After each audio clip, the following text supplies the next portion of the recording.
What's up, guys? Welcome back to the channel. So yes, I still am wearing my UCLA hat, just coming off that amazing Final Four game, probably one of the best college basketball games I've seen in a very long time.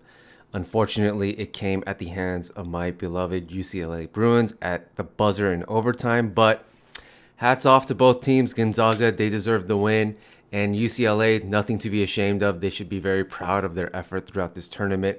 They gave it everything they had, left it all out on the court. So, salute to both teams. Good game. We were all privileged to watch that effort. Now, of course, the game winner was hit by Jalen Suggs, who many people believe to be a top 5 pick in this upcoming NBA draft. And speaking of top picks and NBA drafts, I want to talk about the Oklahoma City Thunder in this video. Now, a few weeks ago, they made a little bit of news. I don't think many people in the sports world at large really caught onto it and dissected it and analyzed it, but they decided to shut down Al Horford for the year. And, that rang alarm bells in my head because that signaled to me that the Oklahoma City Thunder are now in full-on tank mode. Okay, Shaq Gilgeous-Alexander, he's sitting due to some kind of injury, and it was evidenced tonight by their game against the Portland Trailblazers. They lost by a score of 133 to 85, so they are really not giving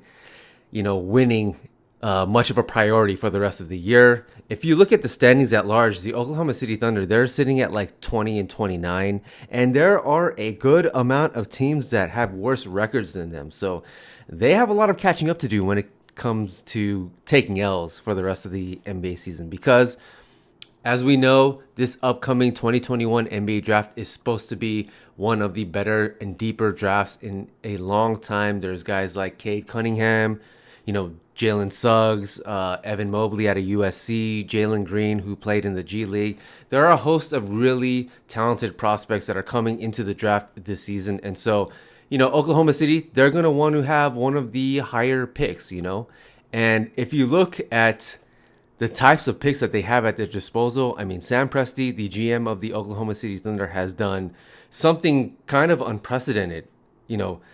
He has 34 draft picks from this upcoming draft to the 2027 NBA draft. 34 picks in the next 7 years. And I think it's split 17 first round picks and 17 second round picks. I mean, you can think that there's only 15 roster spots per NBA team. So what are you really going to do with 34 picks? And I got to say, we're going to really see how well this strategy plays out, right? Because the Oklahoma City Thunder, they are trying to rebuild right now. And, one of their first orders of business is to just stockpile as many draft picks as possible. And so we've never really seen a team hold this many draft picks. And it's going to be really interesting to witness what Presti does with these picks. I think for this organization and franchise going forward, you have a couple of things to settle, right?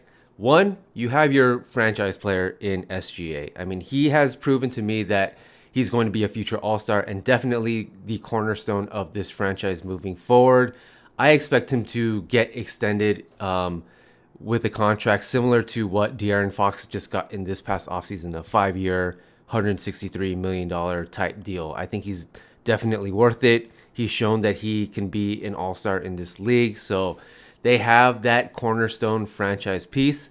And they also have a couple of interesting pieces currently on their roster. And I'm thinking about guys like Lou Dort, Darius Baisley, Teo Maledon, their draft pick Alexei Pokusevsky. All of these guys are really young. I don't think a single player is over the age of 22 right now. So they can use the rest of this season to really see what these guys have, what they're made of, and kind of scout their own roster in a sense, right? To see if this is a player worth keeping in the long term or maybe package in a trade for a big name moving forward. Because with these draft picks, there is no way that the Oklahoma City Thunder are going to use all of these draft picks, right? I mean, like I said, 34 picks in 7 years, the math doesn't add up, right? So what they can do with these draft picks is really a couple of things, right? They can use some of the draft picks to trade up to a higher draft pick, or they can package these draft picks with another player in exchange for a star player to be received on their end, right? So the good thing about having this many picks, it's kind of like playing poker, right? If you sit at a poker table, you know that the guy with the most chips in front of him has the biggest advantage in a poker game, right? So in that sense, what Sam Presti has done is he is bringing the most chips to the poker table when it comes to draft assets in the NBA. So he's got a lot of bargaining power at hand.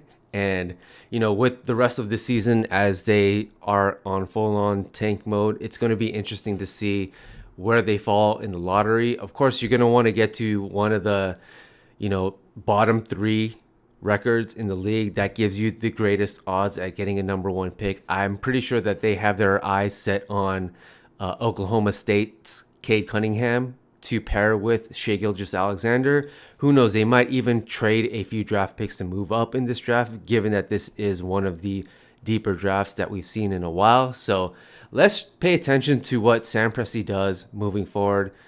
OKC Thunder, they aren't full on tank mode, but they do have a franchise cornerstone moving forward. So it's going to be really interesting to see how Presti decides to use all these draft picks to get a team surrounded around, you know, SGA moving forward. So that's all I want to say about the OKC Thunder in this video. Let me know your thoughts. If you're an OKC Thunder fan, how do you feel about the strategy of stockpiling as many draft picks as possible? Do you think it's going to work in the long run?